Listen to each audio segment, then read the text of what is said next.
Hello friends, મારી ચેનલમાં તમારું સ્વાગત છે। આજે આપણે બનાવવાના છે ઉલટા વડાપાવ અને એની સાથે સાથે આપણે બનાવવાના છે એને વધુ સ્વાદિષ્ટ બનાવે એવી એની ચટણી। તો ફ્રેન્ડ્સ, વિડીયોને સ્કીપ કર્યા વગર વિડીયોને પૂરો જોજો, જેથી કરી એનું કોઈ પણ સ્ટેપ જોયા વગર રહી ન જાય। અને હા, તમે જો મારી ચેનલ પર નવા હોય તો ચેનલને સબસ્ક્રાઈબ પણ કરી દેજો। તો ઉલટા વડાપાવ બનાવવા માટે મેં અહીં 4 નંગ બટેકાને બાફી લીધા હતા અને એની છાલ ઉતારી અને રેડી કરી લીધી છે। તો હવે આપણે એને મેશ કરી લઈશું। તો બસ બટેકાને મેશર વડે આ રીતે મેશ કરી લઈશું। એમાં થોડા ટુકડા રહી જાય તો પણ ચિંતા કરવાની જરૂર નથી। તો બટેકાને આ રીતે મેશ કર્યા બાદ આપણે કડાઈમાં 2 ચમચી જેટલું તેલ ગરમ થવા મૂકી દઈશું। તેલ સેજ ગરમ થાય એટલે એમાં અડધી ચમચી જીરું આ રીતે ઉમેરી લઈશું। જીરું સાંતળે એટલે તેમાં 5 ચમચી હિંગ અને 10 થી 12 મીઠા લીમડાના પાનાને ઝીણા સમારી એડ કરી લઈશું। તેની સાથે જ મેં અહીં 2 ચમચી મરચાં અને લસણની પેસ્ટ એડ કરી છે। તો તમે જે પ્રમાણે તીખું ખાતા હોય એ પ્રમાણે લીલું મરચું અને લસણની પેસ્ટ એડ કરી શકો છો। એને થોડી વાર સાંતળી લઈશું જેથી કરીને લસણનો કાચો ટેસ્ટ નીકળી જાય। હવે એમાં સારા કલર માટે 5 ચમચી હળદર, અડધી ચમચી ધાણાનો પાવડર અને અડધી ચમચી આમચૂર્ણ પાવડર એડ કરીશું અને તેને પણ સહેજ વાર માટે આપણે મસાલા સાથે સાંતળી લઈશું। તો આમચૂર્ણ પાવડર જો ના હોય તો તમે ચાટ મસાલો પણ આમાં યુઝ કરી શકો છો। હવે આપણે મેશ કરેલા બટેકા આમાં એડ કરી લઈશું। તો મેં બટેકાને બાફતી વખતે જ મીઠું નાખ્યું છે, એટલે આમાં મીઠું નાખવાની જરૂર નથી। પણ જો તમે બટેકાને બાફતી વખતે મીઠું ન નાખ્યું હોય તો સ્વાદ મુજબ આમાં મીઠું એડ કરી લેવું।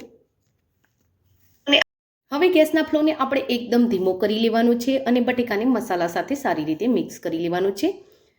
માવામાં મસાલો સારી રીતે મિક્સ થઈ જાય પછી ગેસના ફ્લેમને બંધ કરી ઉપર સારા એવા પ્રમાણમાં આપણે લીલા ધાણા ભભરાવી લઈશું અને તેને પણ આપણે મિક્સ કરી લઈશું। તો ફ્રેન્ડ્સ, તમને મારી રેસીપી કેવી લાગે છે એ કોમેન્ટ બોક્સમાં જરૂરથી લખો અને તમે મારો આ વિડીયો ક્યાંથી જોઈ રહ્યા છો એ પણ ચોક્કસથી લખો। તો આ આપણો મસાલો રેડી છે। હવે આપણે ઉલટા વડાપાવને વધુ ચટપટો અને સ્પાઇસી ટેસ્ટી બનાવે એના માટે એની લીલી ચટણી બનાવીશું। તો એના માટે મેં અહીં લસણ, મરચાં અને આદુને લીધા છે। સાથે સાથે જ 1 મોટી વાટકી જેટલા મેં લીલા ધાણા લીધા છે। તો હવે એને મિક્સી જારમાં લઈ લઈશું। તો લીલા ધાણા, 8 નંગ લસણની કળીઓ છે અને 5 નંગ લીલા તીખા મરચાં છે। તો તીખું તમે તમારા સ્વાદ મુજબ કરી શકો છો। એની સાથે જ 1 ઇંચ આદુનો ટુકડો છે। હવે એમાં આપણે 1 ચમચી દહીં અને 2 આઈસ ક્યુબ ઉમેરીશું જેથી કરી આપણી ચટણીનો કલર એકદમ લીલોછમ રહે અને સ્વાદ મુજબ મીઠું નાખી એને ક્રશ કરી લઈશું।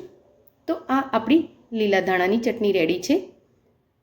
હવે આપણે એક બેટર રેડી કરીશું। તેના માટે 1 વાટકી જેટલો ચણાનો લોટ લઈશું। અંદાજે આ 1 કપ લોટ છે। તેમાં આપણે 1 ચપટી જેટલા ખાવાના મીઠા સોડા એડ કરીશું।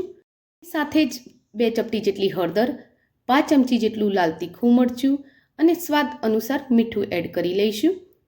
હવે આ બધી જ વસ્તુને મિક્સ કર્યા બાદ એમાં થોડું થોડું પાણી રેડી આનું એક બેટર રેડી કરી લઈશું।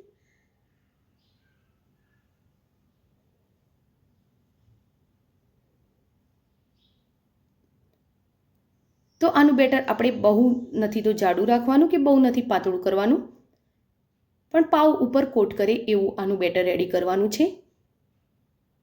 તો બસ બેટર આપણે આવું જ રાખીશું। હવે આપણે પાવ લઈશું અને પાવનો જે આ પાછળનો જોઈન્ટ ભાગ હોય આપણે એ એક સાઈડે રહેવા દઈશું। એટલે કે આપણે પાવના 2 ભાગ નથી કરવાના, પણ પાવને પૂરેપૂરો કટ કરી લેવાનો છે। તો બસ આ રીતે એને કટ કરી લઈશું। કટ કર્યા બાદ આપણે એની એક સાઈડે ટોમેટો કેચઅપ લગાવીશું અને બીજી સાઈડે આપણે તૈયાર કરેલી લીલી ચટણી લગાવીશું। તો આ ચટણી થોડી સ્પાઇસી હોય તો ખાવામાં વધુ મજા આવે છે અને આપણે જે બટેકાનો માવો તૈયાર કર્યો છે એને ટેસ્ટમાં થોડો ચટપટો બનાવવાનો હોય છે। તો એમાંથી આપણે એક ટીકી લઈ લઈશું અને આ રીતે એને વચ્ચે મૂકી થોડી પ્રેસ કરી લઈશું। તો આ રીતે બીજા પાવ પણ આપણે રેડી કરી લઈશું અને હવે આપણે જે બેટર બનાવીને રાખ્યું હતું એ બેટરને લઈ લઈશું અને તૈયાર કરેલા પાવને આપણે આ રીતે ડીપ કરી એને બધી જ બાજુથી કોટ કરી લેવાનો છે। કડાઈમાં મેં તેલ ગરમ થવા મૂક્યું છે અને તેલ પણ ગરમ થઈ ગયું છે। ગેસના ફ્લોને આપણે અહીં ફૂલ જ રાખવાનો છે અને એકદમ ગરમ તેલમાં જ આપણે આ તૈયાર કરેલા પાવને મૂકવાનો છે. જો તેલ ઠંડુ હશે તો પાવ તેલ પી જશે. આપણે આની અંદર બીજી કોઈ પણ વસ્તુને ચડવવાની નથી. ફક્ત ને ફક્ત એને કોટ કરેલા બેટરનું જ લેયર આપણે ચડવવાનું છે, એટલે એ ફટાફટ ચડી જશે. તો બસ એને આ રીતે થોડું ગરમ તેલ રેડીશું અને પલટાવી લઈશું. તો એક બાજુથી પાવ ચડી જાય પછી એને પલટાવી બીજી સાઈડેથી પણ આપણે ચડવી લઈશું. અને આ પ્રોસેસ આપણે ફૂલ ગેસ પર જ કરવાની છે. ગેસના ફ્લોને ધીમો નથી કરવાનો. હવે એને પલટાવી બીજી સાઈડ ચેક કરી લઈશું. તો હજી એને થોડી વાર માટે આપણે થવા દેવું પડશે. તો ફરીથી એને પલટાવી અને સહેજ વાર માટે આપણે એને આ રીતે ડુબાડી રાખીશું. અને હવે તૈયાર થઈ ગયો છે, તો આપણે એને બહાર કાઢી લઈશું. આ જ રીતે બીજી બેચ પણ રેડી કરી લઈશું. અને તૈયાર કરેલા પાવને હવે આપણે સર્વ કરવાનો છે. તો બસ એને આ રીતે વચ્ચેથી કાપી લઈશું અને એના 2 ભાગ પાડીશું.